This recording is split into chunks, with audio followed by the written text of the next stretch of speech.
everyone, and welcome to Dr. Deep State. Today we have a very special guest, DayZ of Noah. If you've never heard of DayZ of Noah, he does documentaries and commentary.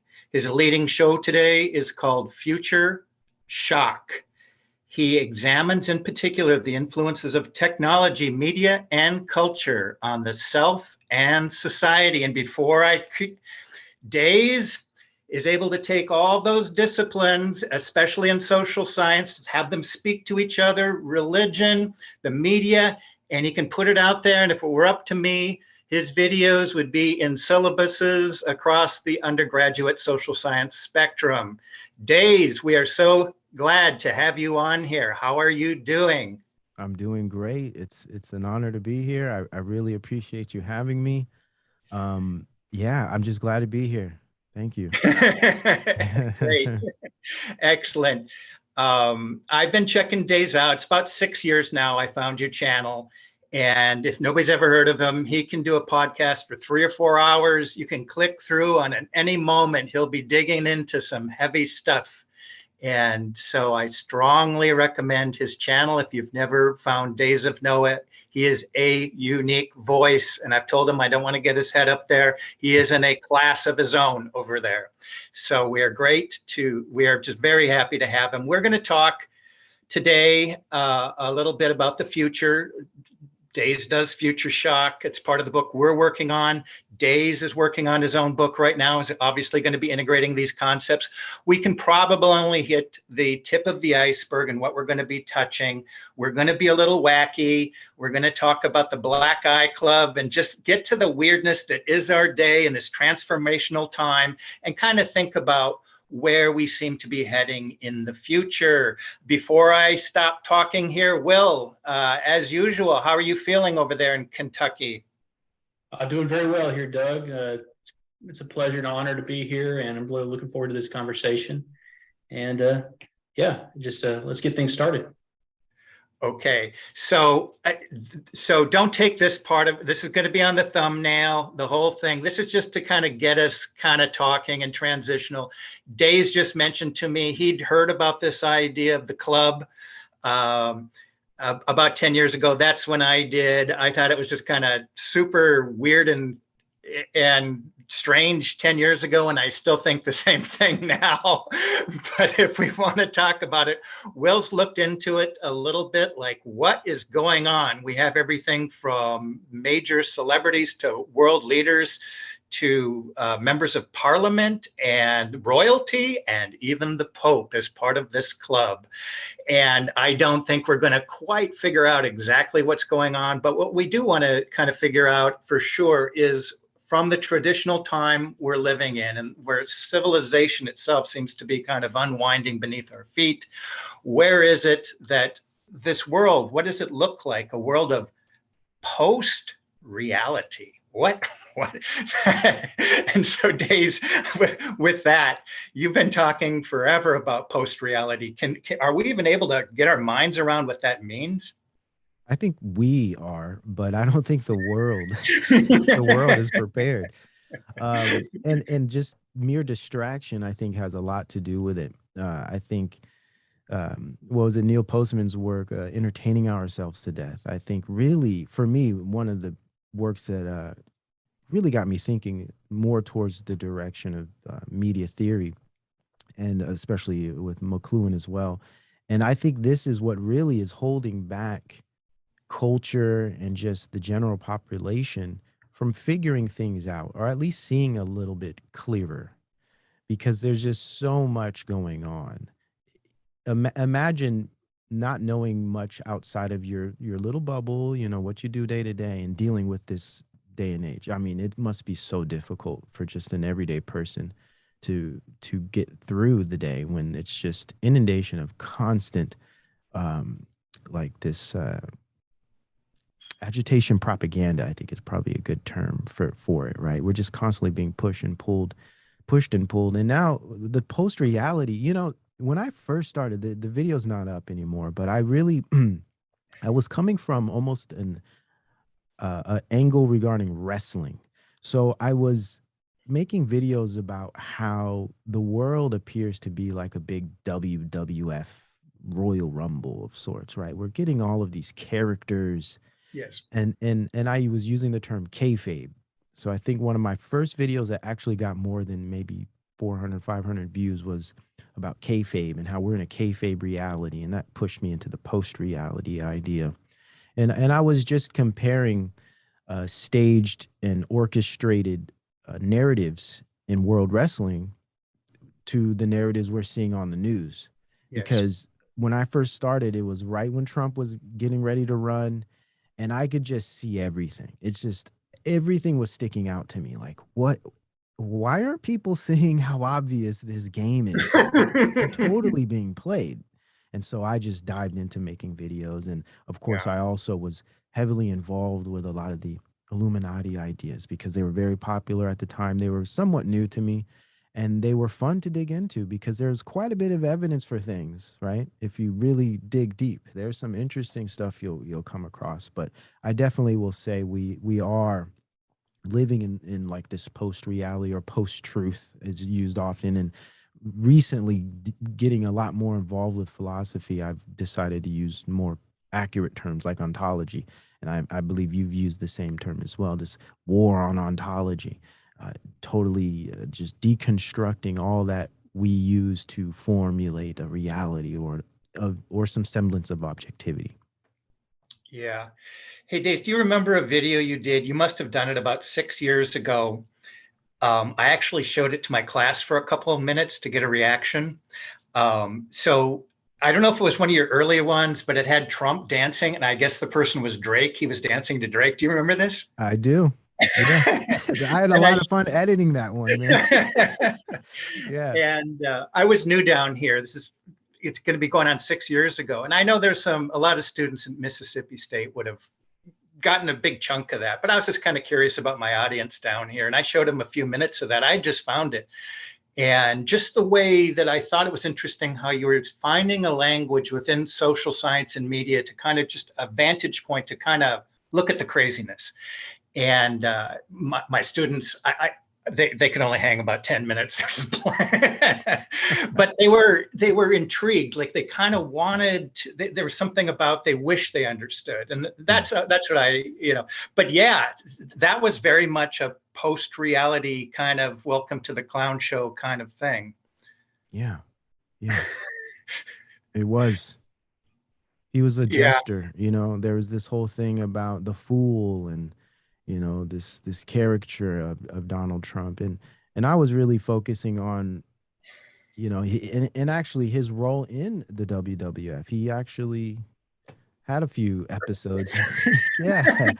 So it was also insane, and of course building off of the whole Obama thing, which was kind of wild too, especially his last the end stage of his reign, where we got the whole BLM development leading right into Trump, which was this kind of polarizing figure. So for me, that was just obvious of some type of alchemic thing where you have this alleged first black president and this new push towards I guess identity politics that is just stems from the 90s identity politics in academia, and that really took off in 2012, 13, 14. And then you have Trump come in, which is like total left field. So I was like, okay, they're smashing things together. They're really trying to bring in some synthesis here. So that was a fun time, if I'm gonna be honest. It was a very fun time for just mulling over and wrestling with what the heck is going on, but then poking fun at the Yeah. insanity of it all. The show. The Yeah. show. And we're getting an even bigger show now. So Yeah. it's with Biden, it's just Oh my it's hard to take things seriously, but then things are so serious if you really dig deep enough. Yeah, it gets scary. And I'm going to flip over to Will in a moment. A paradigm that I'm sticking through the center of my book that's become powerful. I guess it was forwarded about 20 years ago by Heart and Negre, called The Spectacle. So the whole world now is glued together by this thing. So it's a good frame. It's from international relations. It's a Marxist perspective, but the visual is where we're coming from, Baudelaire and going into pure simulation and what that means and the economy of sign. So Will and I are heavy into that. If you want to drop a couple ideas, because what we're getting to, we want to kind of say this in a way that you can kind of get your head around. Everybody knows the Ouroboros, the snake. For some reason, there's not a closure there. And that's where the show comes in. That's where you're going to be translated. Your consciousness, instead of it's being a king, it's we the people. What does that mean? And so we still have this metaphysical type of the sovereign. It exists in a Platonic reality, but it's being kind of misconstrued and played with. So we're kind of going from that angle about how they're kind of playing with the signs and the symbols. Will, do you want to say a couple things about the intro you scratched out this morning? Because I think a lot of what's going on when we look at characters around the world, from who's in the pontificate to who's in our presidency to other world leaders, there seems to be a sort of micro killing of the king kind of going on, if you're familiar with that expression. And I think it's really preparing us for another lens of sovereignty to think through things. Well, drop a couple of those bullet points on us if you could. Sure, yeah. So I've been doing some reading on Giorgio Agamben and Carl Schmitt, and this idea of the sovereign and the state of exception, the state of emergency, and I'm bumping up against Walter Benjamin's idea of messianism, messianic time, and it hinges around this issue of the sovereign who stands between. Well, it's a logical truism that something can't belong to its own set, so the sovereign has to be free and exterior from the rule of law in order to maintain the rule of law. And this kind of unleashes this dialectical process that we're in which things are always weighed against their opposite. But so we're talking about the economy of signs. So speaking of Walter Benjamin, his essay on art in the age of mechanical reproduction. I have an art background, and so this is one of the 20th century. Part of the canon of the 20th century art theory about how the mechanical reproduction of signs creates this revolution in our relationship to society, sovereignty, and the divine. So we're coming from a traditional Catholic Christian perspective. The role of the icon, the role of the relic, the role of sacred art stands as this mediator between transcendent reality through the Platonic forms to immanent reality. And so there's this aspect of the sovereignty which sort of seals the contract of the image, which imbues it with transcendent meaning. Circles the snake. Yes, it closes that circle. Sorry, I don't want to ramble on too much here. But anyway, Benjamin's idea in this essay, he's talking about how there's the ritual or cult value of the image, and then there is the exhibition value of the image, and that's what we're looking at in the modern age, is moving out of this cult, because through mass reproduction, there's no longer this uniqueness or this aura, he calls it, within the unique image. So in mass production of the image, it empties out this transcendent meaning. So through inflation, this inflationary nature of the image, it's freed up, in which it becomes just mere evidence of political reality. So I could go into a long, art history, of sources on this, from, modernism to postmodernism, Jackson Pollock to Andy Warhol or something like that. But this idea of creating through the economy of the sign, through destroying the sovereign image, destroying the source of sovereignty in the sign, so that it's no longer reflects a transcendent reality, frees it up into this self-referential process ontology that what Baudrillard calls the orbital recurrence of the model, or what Marx calls the elliptical pattern of the dialectic, so that through self-referentiality, it kind of frees itself up and replaces that idea of the sovereign with seeking its own tail. Did that do it, Doug, or do you go? Keep going. That's good for now. It's very good. There's so much, DayZ talks about this a lot. We're living obviously in an age of narcissism, and that's part of the spectacle. And part of the show is just keeping the spectacle kind of crazy. But we're not able to see that there are agendas being pushed through the spectacle and the craziness, and kind of trying to get your head around what vantage point is reality. And DayZ has talked about this. How, DayZ, when you kind of think, do you think there's any hope for for humanity to get back to reality? Oh man, if I'm just going to answer that straight, I would say I would say no, for several reasons, but two specific reasons. One being this falling away of all things sacred, right? This Yes. falling away from anything transcendental. Even the mere concept of transcendence is almost like unheard of, especially when you think of the generations today. And the falling away of like a meta narratives, right? Having some type of meta narrative to tie things together, some great story. I think of the deracinated nature of our cultures today. We lack roots. We disregard heritage. We want to replace things that give us roots and heritage with this new form of I guess a generic term, multiculturalism, this pluralism that's now being just pushed upon us through the sustainability movements. I think that really drives a wedge between man and his symbols of sorts, right? We now become just mere consumers or just bystanders, and we're just watching the show, right? So there's that whole aspect, but then there's just the technological determinism. I think is a big problem. Absolutely.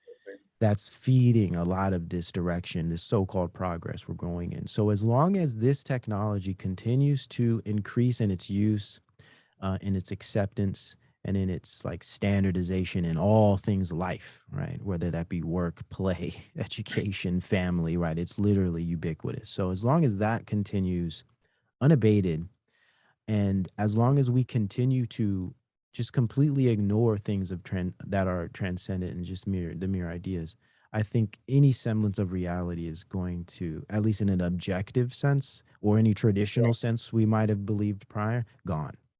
Yeah. Because a new ontology is coming.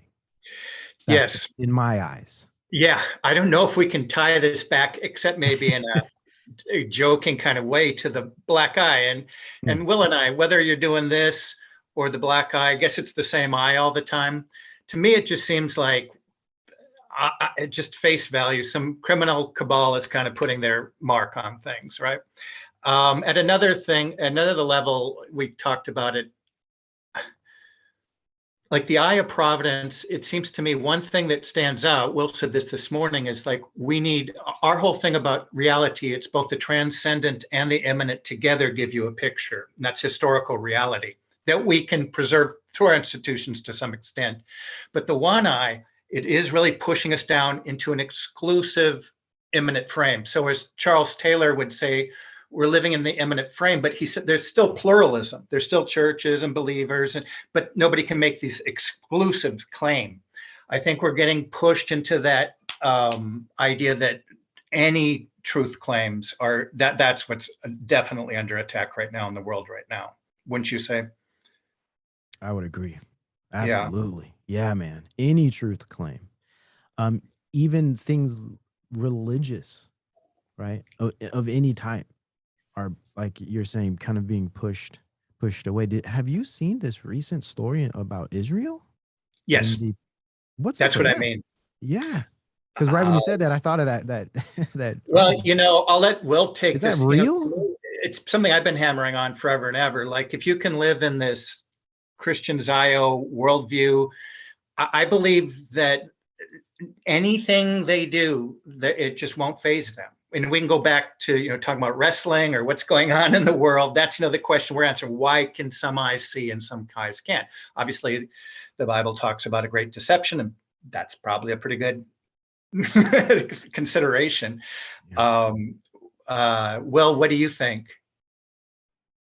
Yeah, I was reading this article. I think it's archived on Haaretz.com, which is a Israeli publication, and it's called "We Curse Them 3 Times a Day," which is a reference to one of the prayers that's said. And synagogues in which they curse Christians 3 times a day. But anyway, it was talking about after, a pivotal moment in the history of Christianity in the 20th century was the Second Vatican Council in a particular document called Nostra Aetate, which basically undid the historical claim of the church that Christianity is the replacement of the Old Testament Judaism. Of course, we can debate, talk about modern Judaism being a Talmudic religion and not being actually the same, being anywhere near what the Old Testament faith was actually.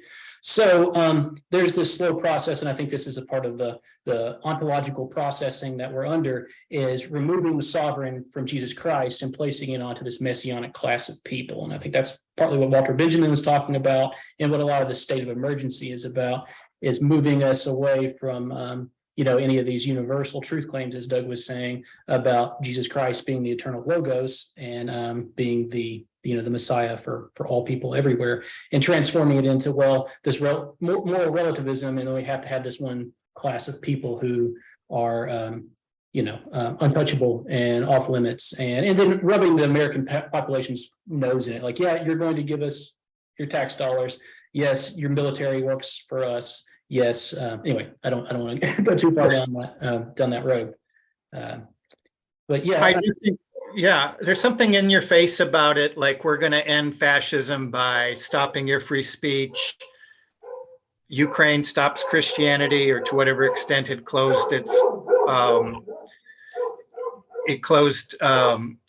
Orthodox church over there, and I don't know how this news will be received, probably as per usual, but it should shock anybody but I doubt it will. It's like what you mentioned, DayZ, is really, I've seen some stuff, but that's insane. Yeah. That's kind of right there. I was like, is this even real? Yeah. It's that crazy. Are we this far along in this process already? I think it's a bellwether where things are going. I thought that I'd have to admit, I thought with the alchemical part, I didn't think it was possible. That's why I don't know why I even do analysis. After Trump, this woke thing, I didn't think you could get society where it is in the last few years. I just didn't think it was possible. And I realized they're winding it to take it to someplace back. What I really notice right now is there's the reaction from the right. First of all, I don't know if the analysis, it's all broken apart, the right, but I do see the formation of a very phony counter World Economic Forum agenda taking place right now. I don't think call them out if you want me to, but I totally see that being. So your choice is going to be anti-WEF, and it's the same stuff with different lingo. And so I don't think we're going to get any kind of, I never really expected a legitimate reaction, but something that would really counterbalance it. It's not out there. But anything, let's go to just hit it just so we make sure we did it in case we put it in the thumbnail.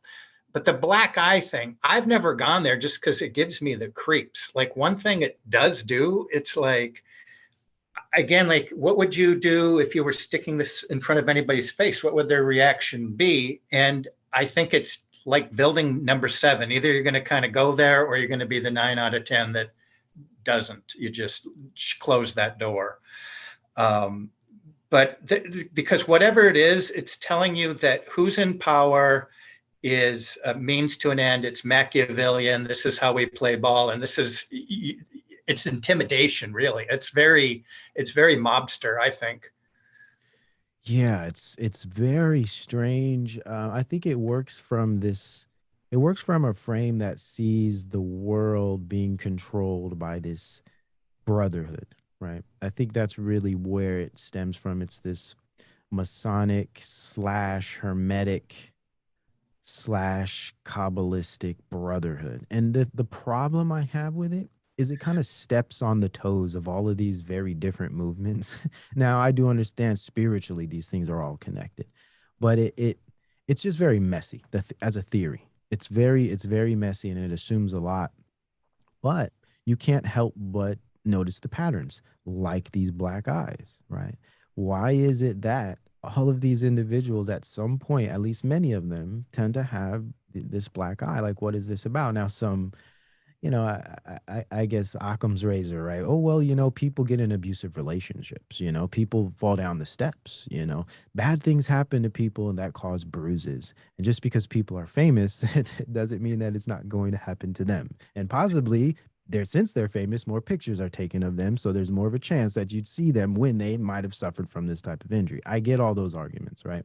But let's go to the esoteric aspect of this and think about the more darker angles with regard to these areas, especially entertainment in these kind of Hollywood industries, music industries. They're pretty dark.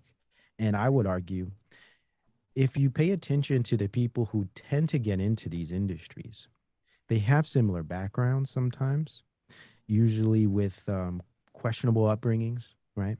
Maybe military ties, governmental, like state ties, um, in many cases, cults, right? Tied to different types of cults.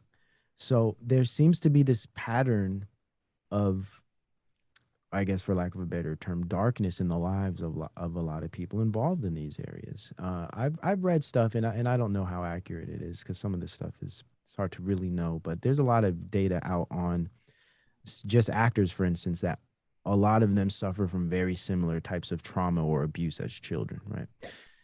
And so then there's the whole MK Ultra, right? That whole program. So you can't deny all of these things that tend to come together here. So I as I was looking into this again, and it's been years, so it was kind of interesting, but at the same time, as you said, it's a bit creepy. It's kind of creepy looking at these things because there's some truth in this. So there's like this brotherhood ritual. They're all calling this. It's a brotherhood ritual, checks and balances, right? That's a big thing. So you make a mistake, you say the wrong thing, you get your eye busted or something. So there's that view. Then there's this adrenochrome. Did you pick up on this one, Will? This adrenochrome connection thing, which you know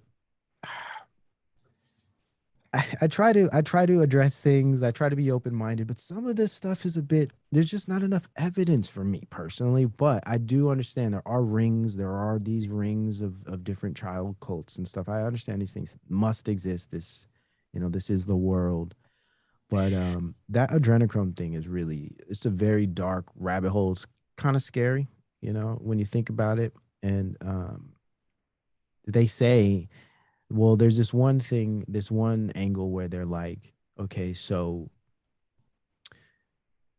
people who consume adrenochrome, there's this biological reaction that causes their eye to like bruise, right? So that's one of the angles, probably the least believable one. But then there's the whole vril, which comes out of the Donald Marshall stuff, right? Do you guys remember Donald It's Marshall? been a few years, but yes, that I remember that Yes. the dumbs, right? Yes, the Doms and the lizard people and the vril spirit. Yeah.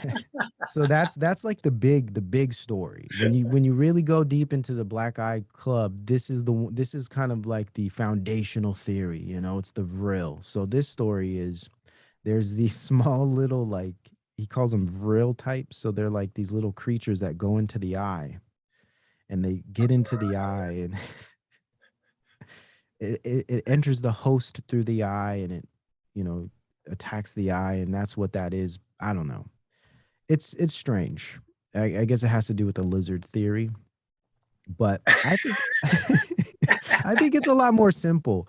I tend to lean towards maybe this is a type of checks and balancing thing for this in group, where, or there's the symbol. It's they're giving off a symbol of their presence. It's like this esoteric signaling of sorts, like we're here. I don't know. Yeah. And then there's the Eye of Horus. There's that whole story, and then I guess the whole Masonic thing. So this is essentially there's a Masonic kind of theory. Then there's a Vatican theory, right? That this is in the Vatican or something. And then or with the Jesuits, that whole Jesuit rabbit hole, which is another one of these types of rabbit holes. So there's the Masonic, the Jesuit, and then there's the Golden Dawn. So there's the Hermetic kind of angle. So really, there's different positions on this. Oh yeah. There's And no I real. didn't think, yeah, I didn't think for a second we were going to get to the bottom of it. Yeah, I just thought it'd be fun funny to talk about. having days on, and next thing you know, we're talking about lizard people. but I think what hit me, other than this would just be a quirky thing to talk about for a couple minutes, was before I contacted you, I kind of thought like, who isn't in, like, who do you not see? And that's, it would be people. I don't see any masters of high finance in there, but they do want to make sure like Prince Philip is there and the Pope is there. And I just get more of that cleavage of showing whomever. And I think it's more of the psychology of the disclosure than anything else. So kind of a part of a cosmic eruption. And I did a video last week, and I'm getting it into the book, where these big foundational shifts in sovereignty and the belief of this belief system, this negative theology or Kabbalah, we could call it. It usually happens around civilizational crisis, which we kind of have right now. There tends to be a killing of the king involved. And then there's also a lot of revelation of the method. Which is, I know it's hackneyed and overplayed and all of this stuff, but even if you go back to the 12th century, and then I'm doing a lot of stuff in the 15th century, all those same things are there. And I don't understand the cosmic significance exactly of revelation of the method. Will goes into that and into more detail. But what I think the creepiness of it shows, on top of everything else, is that our minds are being softened and prepared for this next level of the simulacrum. Or I think of right now where I'm at with the metaverse. I think I agree with you that it's basically the internet of bodies. It's kind of the vehicle. And I believe we're going to the noonosphere, or I doubt how much we can really break down boundaries. We can try to, but objective reality will rear its head. But I think pure simulacrum is the goal. So everything is self-referential. There's no transcendent lens. That our God is our belly, and once your God is your belly, you're serving the evil one. It seems to me, if I'm being overly simplistic. Very good point. No, DayZ. I'd like to hear some of the direction you've been going, well, over the last couple of years, but over the last few weeks. The task of pulling together the media, the technology. This, I sense, if I had to guess, your undergrad was probably in sociology. Pulling all this stuff together, is that? Psychology, but it's like 60% sociology. Okay. Cal, I went to Berkeley, and their program there, it's like a sociology program mixed with a psychology program. And then there's a whole biology kind of angle to it where you go into the more neuro stuff. So yeah, a lot of it was sociology, surprisingly. So you have this foundation that's so broad, and that's why you can do this. Yeah, the way you've been pulling it together for the last few years. But again, are we recording right now? Will, you're on. Okay. We can drop it. Yeah, the way you're able to pull this together, and I told you, just watching people around over the last 5 years, and you keep developing your ideas, and that's why I really think it's worth staying tuned to how you're bringing these ideas together. What's the point of all this? Well, I think we have an innate desire to know where we're at, where the world is, and what we're uniting ourselves to, both in terms of information, or if we have transcendent aspirations to kind of get on the right train. But I'm going to let you go with some of the stuff you've been talking about lately, DayZ. Yes, absolutely.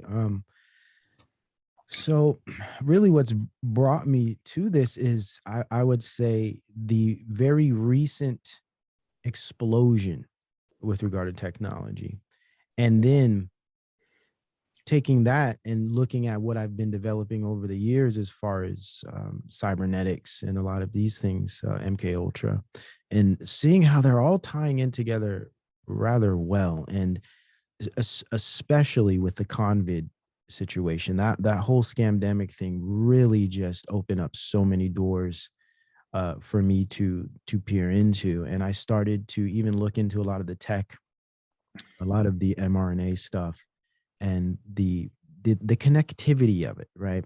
It's just what this does. So what got me was, wait a minute, if they're putting a substance in, say, an entire country, they have the ability to connect all of those bodies through that substance.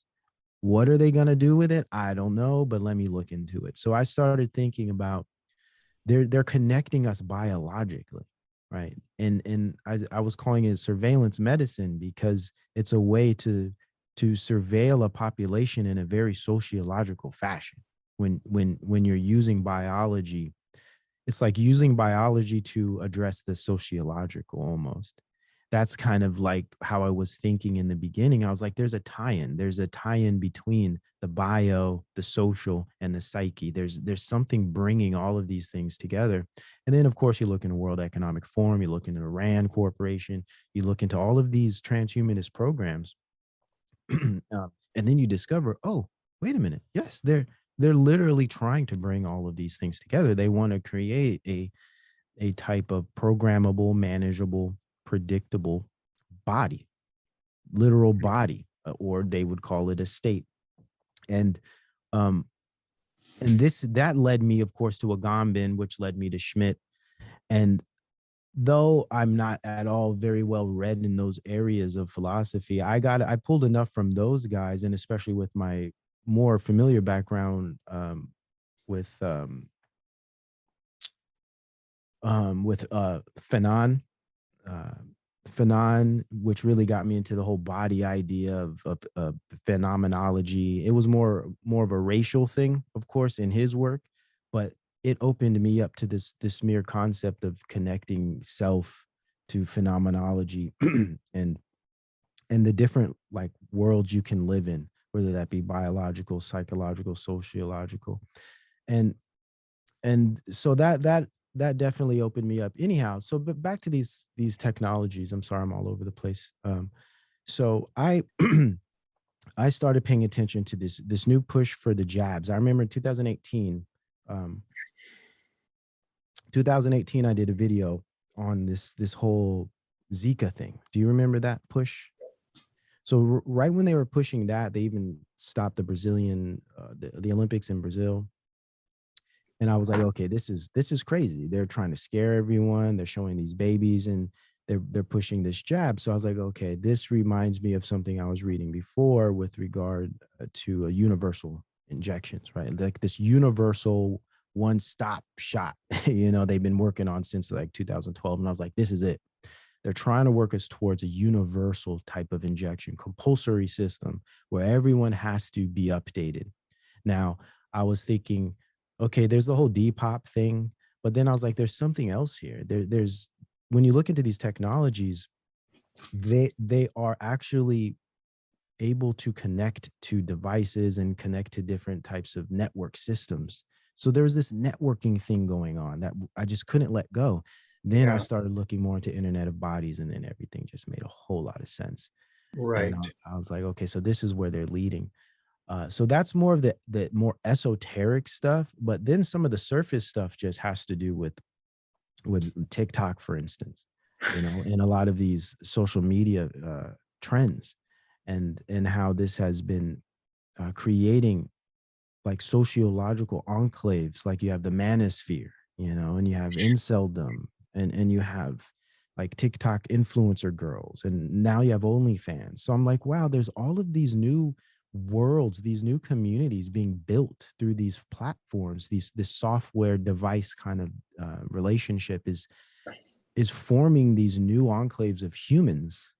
And I was like, just thinking to myself, this is the most brilliant social engineering I've ever come across. I mean, this is like puppet master stuff, Yeah, and you could, diabolical. and if you inject certain algorithms to push certain narratives, I mean, you could literally create movements. And I'm seeing that happen right now. I call it the Helter Skelter. I see that happening right now between this feigned black versus white war. It's almost like a virtual race war right now, especially on Twitter.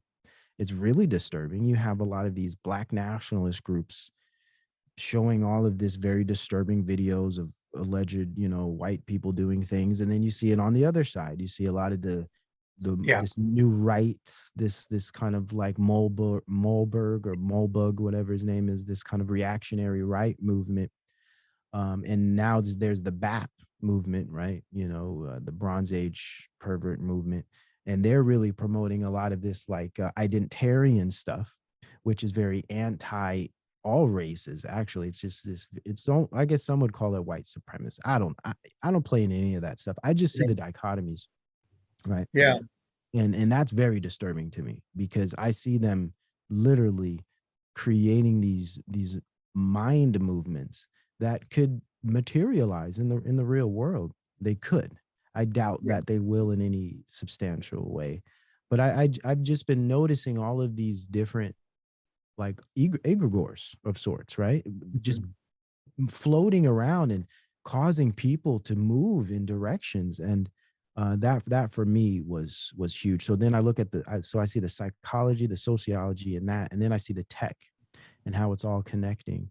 And then I see, of course, there's this sustainability movement, which is pushing us all towards this like new agey kind of Gaian team earth, this very communitarian, we're all in this together, but it's very Gnostic, right? When we think about some of these belief systems, where's all this morality and altruism coming from? What's grounding all of this? Why should we be doing any of these things? So those ideas really got me thinking about future shock. And of course, the term comes from Toffler's work. His works have always inspired me. Not a huge fan of his, but his works were always kind of very interesting to me, right? But I just think his whole concept of future shock was pretty cool. So I kind of ran with that, and I'm building as I'm going, right? I'm learning as I'm going. I'm discovering as I'm going, and I'm just so curious and obsessed with getting to the bottom of certain things that I just constantly discover new things, I guess. Yeah, no, and we are too. Like we're still getting into the power of the image as the glue that's held together Christian civilization along with faith. The new spectacle seems to work from both it's a central but yet diffuse. An idea that grabbed me obviously years ago was the idea that this new whatever's going on right now, it seems to be an attempt to harness consciousness but a reverse Babylonian moment where everybody had one mind or one language and trying to get everybody on one mind. But there's this opposite tendency of this infinite niching of your lifestyle, which I think that's what's going on, in the Hermetic sense. To get people from one reality to another, you have to destroy it. So you start with reality experienced, and to get to the next reality, it's a pitch, and you obviously want to do it during a time of crisis or state of emergency, but the pitch would be aspirational. That's the one key word. So how can you be involved in an artistic creation of a new world order, and this is always coming around. So everything from, we're always just asked to actualize, Maslow, actualize. And I get to the point where Wilson, when he kind of embedded this into the fabric of the modern spectacle, both World War I and World War II, the bottom line of what he was coming up with was nations have a right to self-determination, just as every individual. Well, this is just infinitely breaking apart into this TikTok world you're talking about. How much can we break down reality? Because reality itself is differentiated, Father, Son, Holy Ghost, just to give you an example. So we got to break down anything so that we can have this kind of counterfeit union, hypostatic union. And so that's, I think, where the snake is going. And again, the reason I think we can never get totally to the bottom of it is for the snake, there is no bottom. It's perpetual. It will always be becoming. There's being and there's becoming, and becoming can only be because it's not being. It's not in and of itself. It's not reality. So it can mimic it. It can mirror it. It can come up with its own counterfeit eschatology, but it's not being, it's becoming. And that's the power, if anybody can turn off. Maybe you have to get it through institutional, grab some history or how people, vantage point to think of this. world. But the bottom line is Babylon will fall. It's not part of this fallen reality. It can't happen, but people strive for it in this eminent domain of the Prince of the Air. So I don't know how things are going to kind of pan out. I noticed you nod. Did you want to say something, DayZ? Yeah, what you said. So would you agree that, or are you saying we're in this constant state of becoming?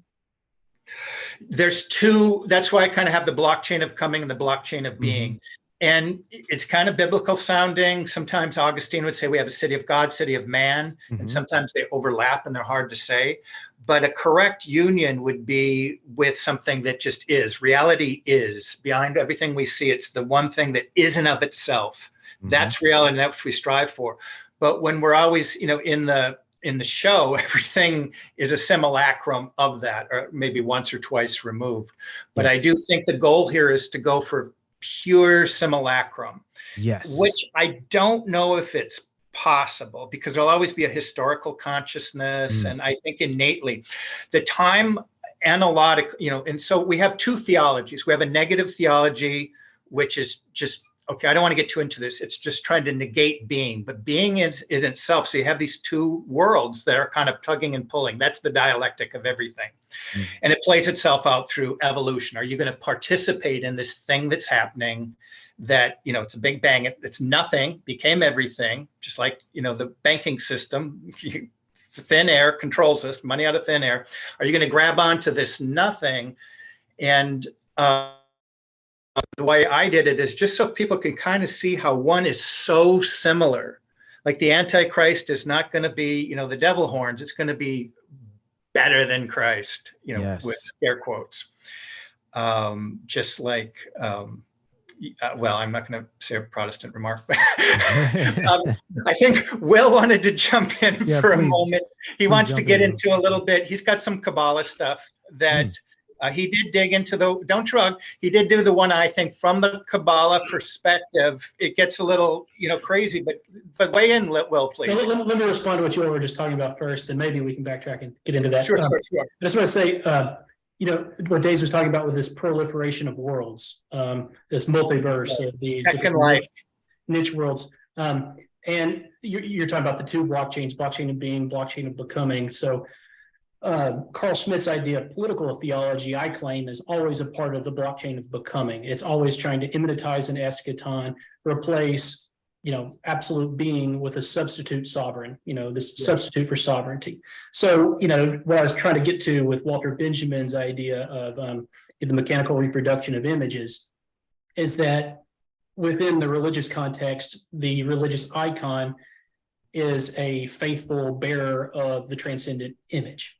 And it's the goal of contemporary art as a proxy war for Kabbalah to undermine and destroy this image of sovereignty. So, in its place, to erect this proliferation of worlds. So, Walter Benjamin does this contrast between the ritual value and the exhibition value of the image. And he used an example of exhibition value of a photographer who took images of these like vacant Parisian streets as though they were crime scenes. So when you fast forward 50 years to Andy Warhol, he's doing these large panels with the same image taken out of the New York Times of a deadly car accident, printed in black and white over and over and over again. So the more you look at this image, the more through inflation, it loses its effect. It loses its sovereignty. It loses its power. So anyway, I think that's probably what, as a strategy against sovereignty in the state of being, the proliferation of worlds and all these substitutes for sovereignty are coming about to try to undo that singular universal source of the transcendent. Yeah, that's good, Will. And let me jump in really quick, because part of reality in my traditional mind is that it's hierarchical. And so a killing of the king is obviously going to take that hierarchy that connects both with our eminent hierarchy into the angels and archangels and so forth. But just to, so we have a killing of the king, and once that's transposed to we the people in the face of the president, or prime minister, then you can kind of bash that and bring it down. But there's some people that they've already transposed that authority to their celebrities. So when we build the celebrity culture up to break it down, it's this constant, I think, micro, because we don't really have a true category for that type of kingship sovereign that's connected, in an platonic way out there. So it just does seem to me the black eye thing is part of just a constant micro killing of anything sacred, which I think brings us full circle to what you were saying at the beginning, Days. Absolutely. And so, it's obviously weaponized nihilism. If we think of what Pike said, there would be a moment, if we can take this seriously, that we'll create a world of nihilism, and then we're going to break it down before the last order. So I think it even to the insanity of TikTok videos, I wouldn't know about this stuff unless I watched a program like yours. I told my audience a little while ago, and it just melts your mind to see what's out there. Yeah, it's one thing I've always had as a very significant part of my work is culture studies, and just my fascination with culture and how it develops.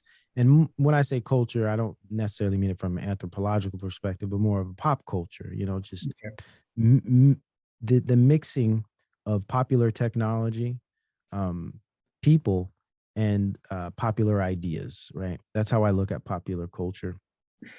And what I'm noticing now is as the technology increases, the ideas and symbols become more absurd, and we drift further and further away from anything objective, real, and of course transcendent.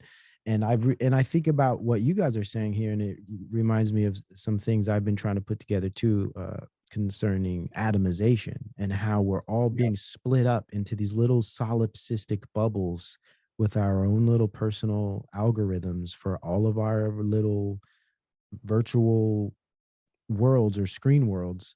And that, I think, plays a huge part in this idea of removing any move back towards objective reality. If we're all in these little subjective worlds, exactly, what is the outcome of this? It's pretty disturbing.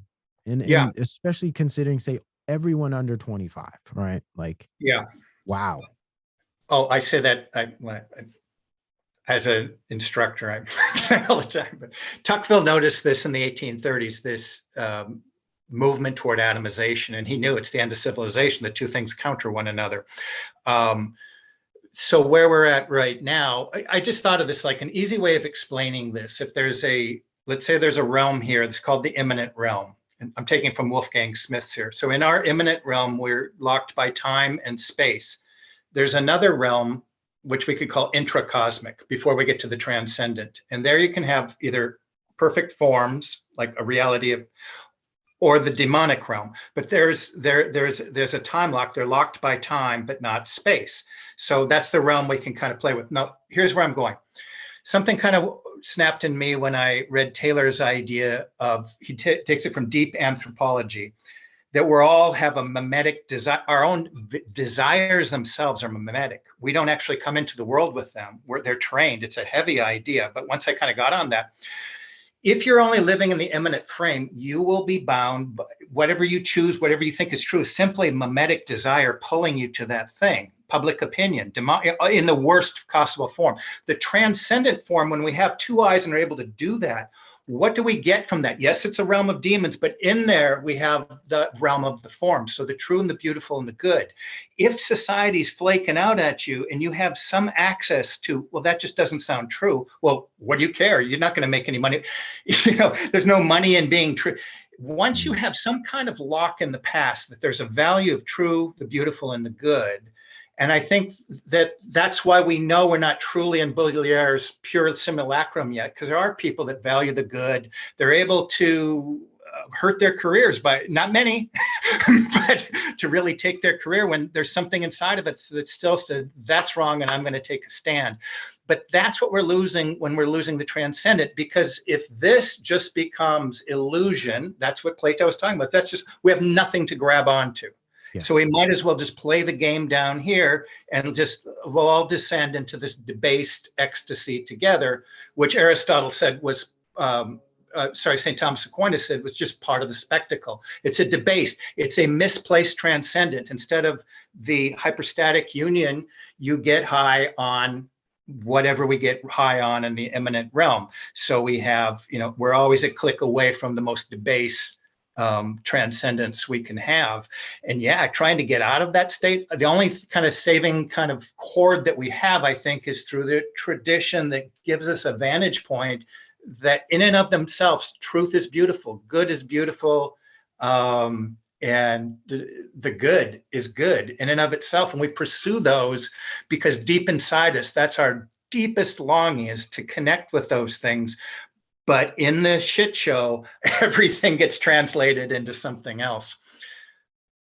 DayZ. Yeah, I agree. And I want to add, because I don't want to be too pessimistic here. So I do understand that it's going to be very difficult to get anywhere near where we might have been considering like reality, right? But I do think there will, and there is currently right now, a type of pendulum shift in Gen Z, surprisingly, where you have some small organized movements of young people going back to tradition, looking back to religion, trying to find something transcendent, something objective. That so there is that little glimmer of hope, and I I just think agree. that speaks to what you're saying, this natural innate thing about God's creation that will keep us from, say, buying the spatial web whole hog. We're definitely going to have some different organized groups going in different directions, a little divergence. And I don't want to go into this too long, but a lot of my analysis is that what's going on in the Vatican is a microcosm of the world. And so Will can maybe speak to this, but there is a hunger within young people. It's best exemplified by young people and surprising numbers turning out to the traditional Latin Mass. And so inside the Vatican, there's a movement to crush this, and it's crushing everything we're talking about. And it's just the sacred, the beautiful, the historical. And it's this idea of still having just you don't have to be, it's one lock away from reality. It's with these signs and symbols. And so it's a real microcosm of crushing this whole immanent frame, but you can kind of see it played out, unfortunately, in our time and day. From the highest levels that should be preserving this are actually the destroyers of it. And the paradox of that is just, it's beyond something I can put words to, but that's really where we're at right now. And I'll just say this, as long as I'm on this, it's everything comes back to paradox, and the powers that be are unwinding and playing with paradox. And Will does a lot of work with that. But I don't think a lot of people can get their heads around the source of all these kind of terrible things in the world. Christ kind of works in a general way, that he's in the midst of all of this, between the city of man and the city of the devil. He's still present there. And it's this great irony of one of these locations. And just so you know, I don't go to I don't have access to a Roman Catholic traditional mass, but for the people that do, there is this idea that it's the last vestige that's holding Christian civilization together. I just wish other Christians that are non-Catholic could at least appreciate it. You don't have to bash up on every last piece of Catholicism, because once that cord's left, they're coming after all of us, in my estimation. I mean, I would agree. When you look at the state of Protestantism or whatever it is today, I mean, it's sad. It's very, very sad. So it's atomization. It's it the totally TikTok is. world come to religion. Very true. And now we literally have people will talk in Catholic social media about literal clown masses that we're having. So it's getting that way. We're getting into clown world in what we call our new order mass. But Will, do you want to jump in? I didn't give you a chance to talk about the Roman Catholic Mass. Sorry.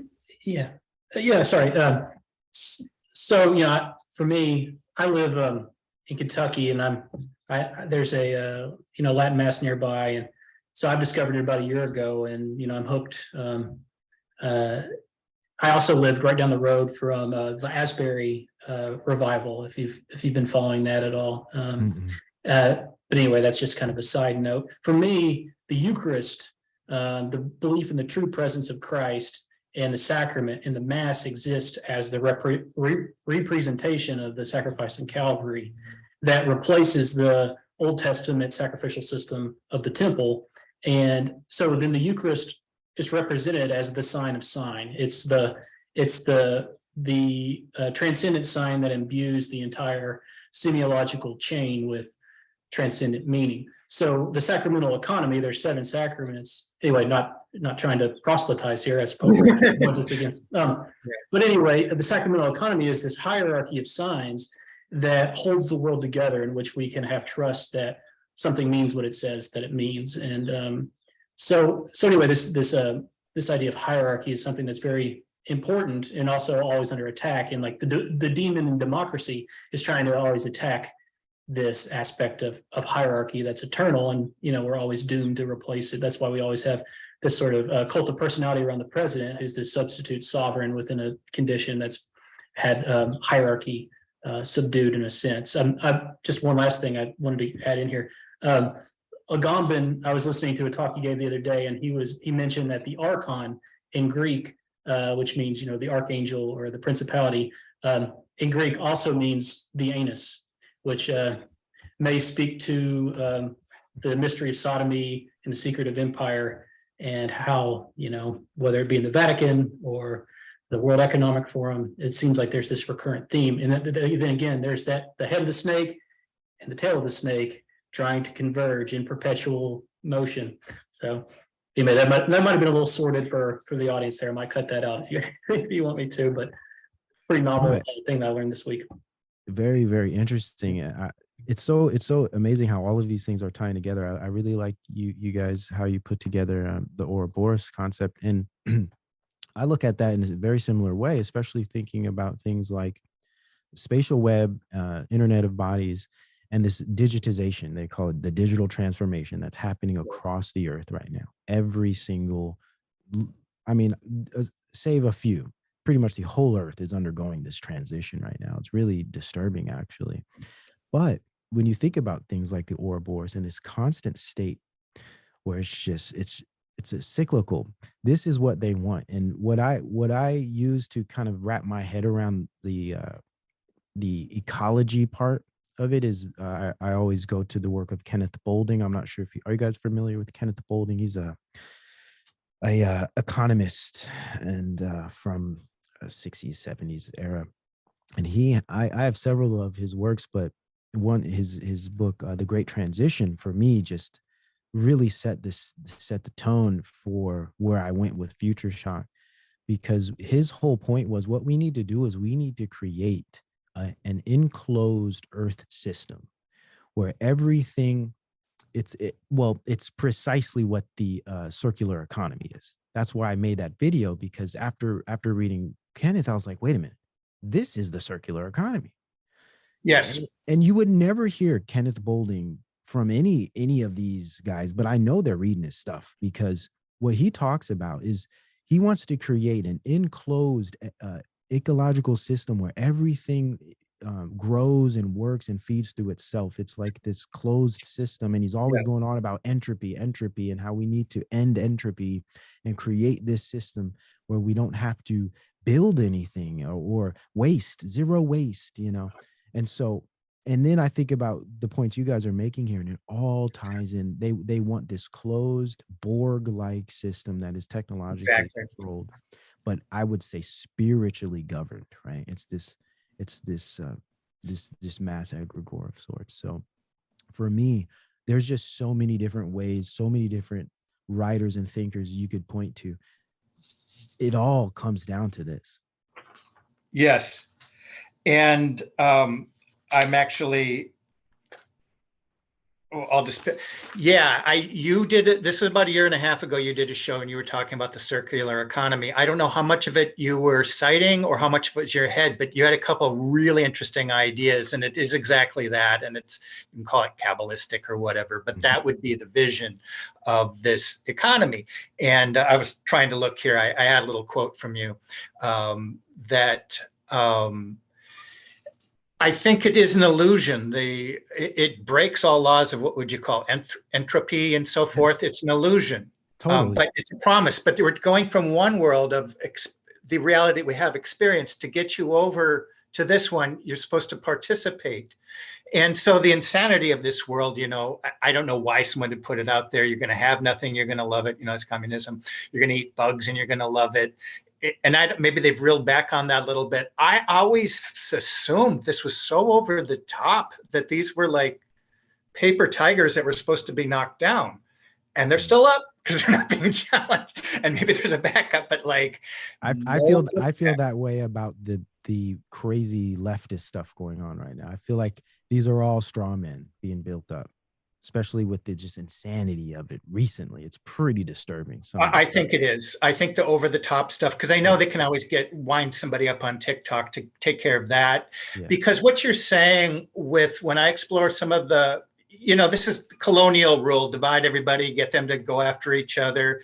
And I do know with stuff like intergenerational, intergender, you're talking about interracial stuff, obviously some of that stuff's real, but it gets played. And sometimes I think it's staged and it gets played. And I've seen examples where it seems like someone's kicking a white mannequin down there. I'm not saying some of this isn't real, but it's getting played up, yes. All of the tension, it's getting ratcheted up, or as they say in Kabbalah, or Lenin, accelerating the contradictions. Mm-hmm. So everybody's preparing for this change. Now, this part is kind of crazy if we want to touch on this. Is there really some kind of character that could come in and do a signs and symbols or signs and wonders because this is really what we're talking about. There's a Catholic podcaster that's kind of out there, and it's stuff I never bothered hitting on because it's a little obvious coming from a, kind of potty Protestant world where people talk about things like, oh my goodness, I didn't think I dropped this. UFOs, which I guess was out in the news last week. So yeah. Mainstream media, the mothership is here, and he's saying this is this is stuff that they've been Protestants have been talking about for 10 years. How this is all these are demons, but it's kind of new over there in that world. But it does seem as crazy, and we've all been maybe waiting for this UFO shoe to drop, right? But it does seem that maybe they're actually going to roll that one out pretty soon. Yeah. The whole blue beam and all that. I know. I'm just kind of sitting back because a lot of this stuff is getting really, really crazy, and something's cooking because the level of this, from UFOs to the economy to all of the stuff happening on social media with race and transgenderism. I mean, this is a big moment here. So I saw Will gave us a 4-minute mark there. So is he? Yeah, I mean, you can imagine, like, World War III could happen, and people can't be shocked anymore, right? You say, well, the economy is about to crash. Nothing. World War III is about to. I had my students read 1984, and I got nothing. And I said, okay, today we're going to war with China. Tomorrow, Russia. Oh, no, it's China. You're not seeing anything? I got nothing. Oh, so I mean, and I feel like I'm picking on them. So I just had to drop it. It's like, I was so naive to think that I thought I thought I'd have to get them to stop talking, but 0 in multiple classes. I do an experiment each semester. 0, nothing. And then when you start kind of saying it, you just make people uncomfortable. So then again, okay, well, I don't know. I get nobody should be uncomfortable. I'm really interested in this whole sovereignty angle you guys are working on. I want to dive deeper into some of it. I know you guys are working on a book as well, because I think this is very, very important, and it's somewhere that I don't have enough knowledge in. No, but I think that's what they're doing, man. Removing us from just the concept of sovereignty, and you get this. It's been so locked in for a good 500 years to national level sovereignty, and that was a great magical transition. And now we have to get used to a transnational sovereign. I don't think it's emperor of the world, but transnational. Yeah, it's so interesting. We gotta do another one of these guys. Yeah, and I really, I'd like to hear more about your book. I really encourage you. You need to put this stuff together. Hey man, I'm working on it. I've been doing very well over the last few months. I'm too hard on myself, man. I'll get going and then I'll get discouraged and I'll just, what are you doing writing a book? Like who are you? So I always get in that funk. So I'm focusing and I'm gonna do this, man. Yeah. Well, I would just like to say that over the years, so much of what you've been doing way back from years ago, you were talking, you've taken such a similar track to these sort of the, what would you call them, the English eugenicists and those people. You were doing that about 3 or 4 years ago, and then that got you into biopolitics, and now you're talking about the egregore, which I still use as a piece just to explain like how just the paradigm you're stuck in, that you can't see what I'm seeing. It gets frustrating, right? Yes.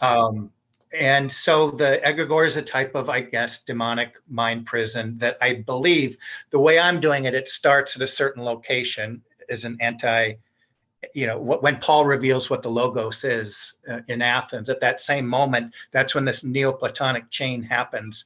And the realization of this, the Antichrist is an egregore. It happens in our mind. I don't know how much it's going to materialize. It doesn't necessarily, in Kabbalah, it doesn't need to materialize. We are in a full-blown Antichrist system from anybody's biblical perspective, I would think.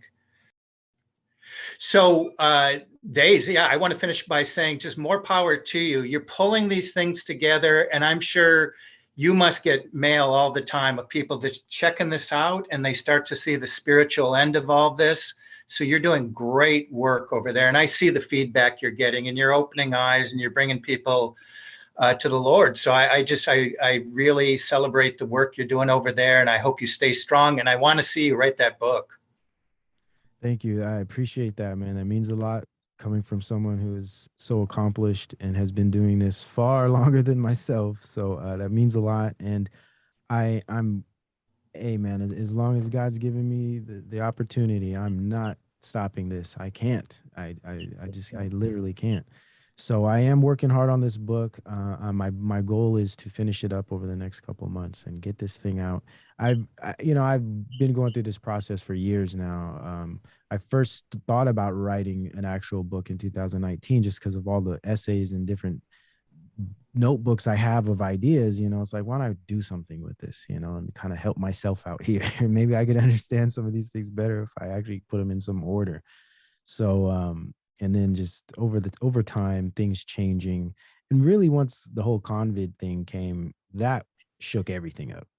I mean, my whole channel went in a different direction almost, it seemed like, because it was so pressing. That whole scenario was so huge.